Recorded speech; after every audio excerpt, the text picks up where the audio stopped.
Thousands of people have turned out here outside the Dáil to demand action on housing.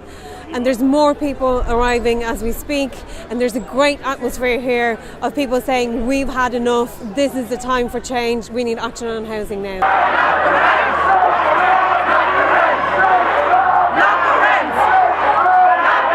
I'm here today with the Travellers of North Cork, and we're here to raise awareness about the effects of homelessness on the traveller community. So we feel that some of the most marginalised in our society are being further ignored by the government in the homeless statistics, and travellers are finding it increasingly difficult to get accommodation in the private rented sector because of discrimination, and then they're being doubly disadvantaged because of the institutional racism that's going on within the county council structures. I'm here today for myself and also for my compadres at the homeless shelter that I share with. Basically what we want people to know is our day-to-day experience of life in Dublin at the present moment in a homeless shelter. We know that we're blessed to actually have a roof over our head, but that doesn't solve the problem. There are plenty of people still out sleeping in sleeping bags on cardboard every night of the week. Still people out there sleeping in tents. We get criticised because people say, well, why would you sleep in a tent? You go and stay in an emergency frontline shelter and you'll soon find out why. If you got a tent, you'd sleep in it. The reality is we need to mobilise people to understand what we deal with and understand that we're all different. We all have different stories. I think we've laboured too long in this country about the idea that, to be homeless is to be, in inverted commas, a junkie. Number one, that's a horrible word. It's a judgmental word. And number two, there's many, many more problems that people face. Loss of a home through breakdown of a relationship, domestic violence, people coming from other countries in provision centres, men who've, their relationship has broken down. They've left the family home so that their partner and their children can have a home. Sir, you're part of the Still Waiting campaign. Why are you here on the housing protest today?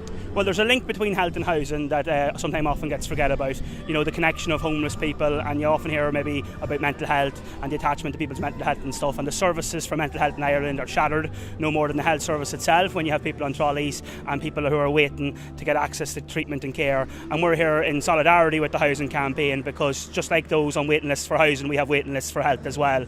And we think we're organising a demonstration on Saturday for Still Waiting on the 6th of October, and we're asking as many people that support the housing campaign to come out and support the health campaign, because we believe that Ireland needs a new social contract. The social contract that we currently have that provides our health, our housing and our education and all those services that we need is not being provided by the state. And just tell me the details of this Saturday. Where are people marching from and where are you meeting? Parnell Square, and we're going down to the Department of Health and we're leaving at 2 o'clock.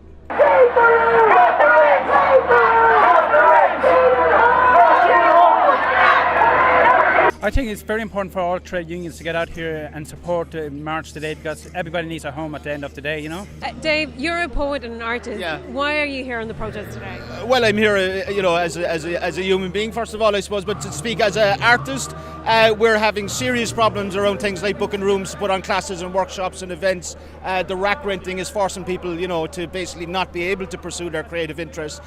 People remember a few years ago there was a real kind of a creative explosion in Dublin, because during the recession there was, it was really easy to get places even for free and to do loads of stuff. So there was lots of DIY, lots of grassroots culture going on. That's all died off now, and I'm even hearing that, the bigger institutions are finding it hard to sell courses and stuff like that because people don't have the money, because they're spending all the money on rent and they haven't got the time, because now they're all working and they have less money than they had when they weren't working, etc. So it's a big problem for the arts. It's a big problem for creativity overall, and that makes it a big problem for society. Another one of the problems that housing and rack renting especially in the city is causing huge problems for artists.